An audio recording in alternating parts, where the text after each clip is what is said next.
Suatu hari, di kayangan terdapat dua bidadari cantik yang bernama Naomi, Laura, Henry, dan Messi. Mereka adalah bersaudara yang dilahirkan secara asing-asing. Di suatu hari, mereka meminta izin untuk pergi ke bumi. Ayahanda, aku dan adik-adik ini meminta izin pergi ke bumi. Apakah boleh? Tentu putriku, silakan. Setelah diizinkan, mereka pergi ke bumi. Wah, ternyata bumi sangat indah. Benar sekali. Mereka berempat takjub akan keindahan bumi. Messi melihat sekeliling, dan dia menemukan sungai. Setelah melihat sungai, dia berniat untuk mengajak mereka mandi. Lihatlah di sana, ada sungai. Ayo kita balik ke sana. Lalu mereka mengiyakan ajakan Messi. Airnya sangat segar. Iya, segar sekali. Saat tengah asmari, tanpa mereka ketahui, ternyata ada dua pemuda yang tengah minum. Mereka adalah petani yang kebunnya tidak jauh dari sana. Mereka bernama Jaka Taruk dan Bayu. Lihat di sana. Wow.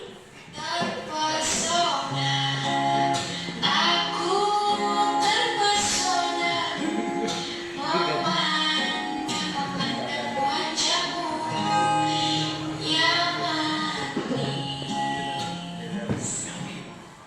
Mata Jaka Taruk seolah berpusat melihat salah satu bidadari. Dia terpesona akan kecantikan bidadari itu, dan dia bergumam lirih. Dia sangat cantik. Siapa namamu? Dan dari mana dia? Jaka Taruk kemudian melihat tumpukan selendang dan ia mengambil salah satu selendang berwarna merah tanpa diketahui oleh temannya dan si pemilik selendang.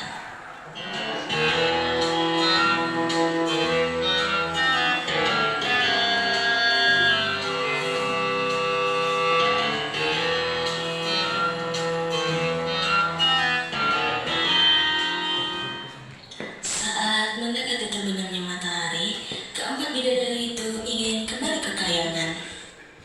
Ayo kita pulang. Lihat, matahari sudah mulai terbenam. Ayah, pasti juga mengkhawatirkan kita. Karena kita lama pulang, padahal aku masih ingin di sini lama-lama. Ayo kita pulang. Besok kita minta izin lagi untuk mandi. Baiklah.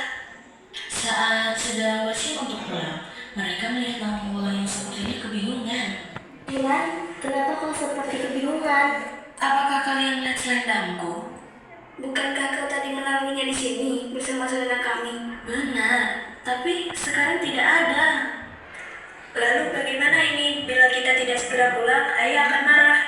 Kalian pulang lebih dulu, aku akan mencari selendangku. Kalau begitu, kami pulang lebih dulu. Lalu dibalas lakukan oleh Nawang. Di sisi lain, Bayu dan juga Taruk yang sedang mengintip. Ya, kenapa mereka sudah mandinya? Kalau begitu, aku akan pulang juga. Kau akan pulang?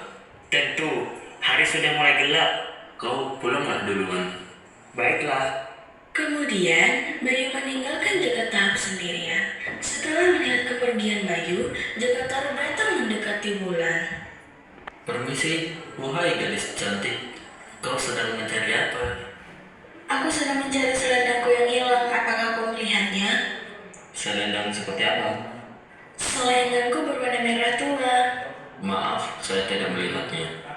Sepertinya hari mulai malam. Di mana tempat tinggalmu? Aku berasal dari kayangan dan aku tidak bisa kembali karena selendangku hilang. Bagaimana ini?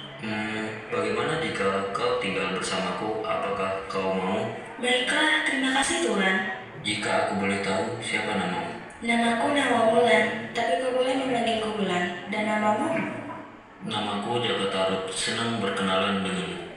Mari ke rumahku, hari sudah mulai malam. Baiklah. Akhirnya Nawang dan Jaka Taruk pun pergi ke rumah Jaka Taruk. Selamat datang ke rumahku, Bulan. Bulan hanya mengangguk, lalu mereka masuk. Selama beberapa hari tinggal di sana, Nawang merasa jatuh cinta pada Jaka Taruk. Begitupun Jaka Taruk. Tidak butuh waktu lama, mereka pun menikah.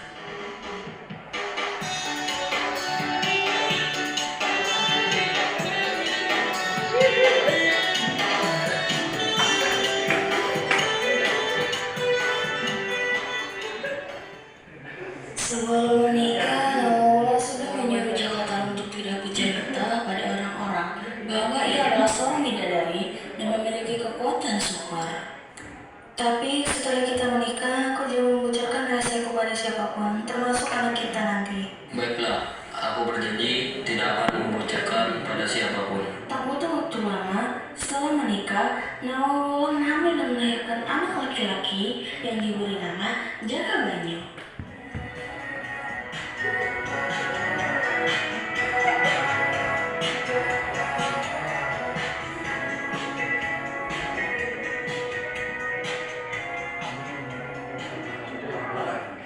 Nawang pun kembali mengingatkan pada Jaka Tarub agar tidak sesekali menanyakan kebiasaannya kelak.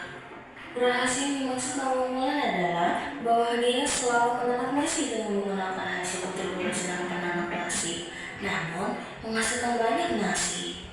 Jaka Tarub penasaran, dia tidak menanyakan, namun langsung membukanya. Lalu ia berkata, Aku ingin tahu bagaimana dia memasak dengan satu butir beras menjadi banyak nasi. Jika aku bertanya, dia tidak akan memberitahuku.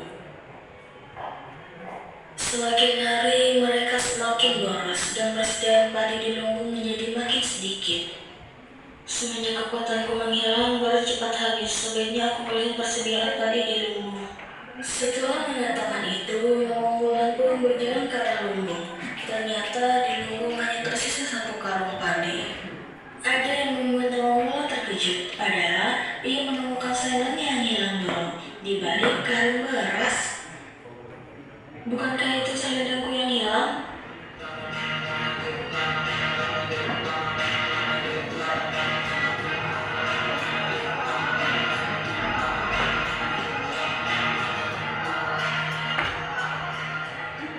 Suamiku, kenapa selendangku ada di lumbung padi ini? Di mana kau menemukannya, istriku? Jawab pertanyaanku, jangan bertanya balik. Apakah kau yang mengambil? Karena tidak ada jawaban dari Jaka Tarub, Nawang Wulan menyimpulkan bahwa memang Jaka Tarub yang mengambil. Karena Nawang Wulan kecewa dan ingin pergi. Aku kecewa denganmu. Aku akan kembali ke kayangan. Nawang Wulan pun terbang kembali ke kayangan. Jaka Tarub yang melihat pun hanya dapat menangisi Wulan yang pergi.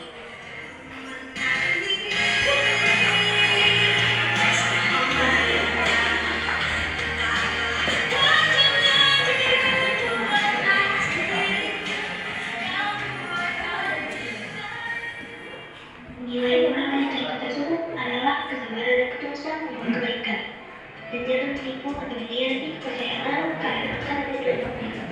Tetaplah jujur, karena jujur adalah kunci kebahagiaan.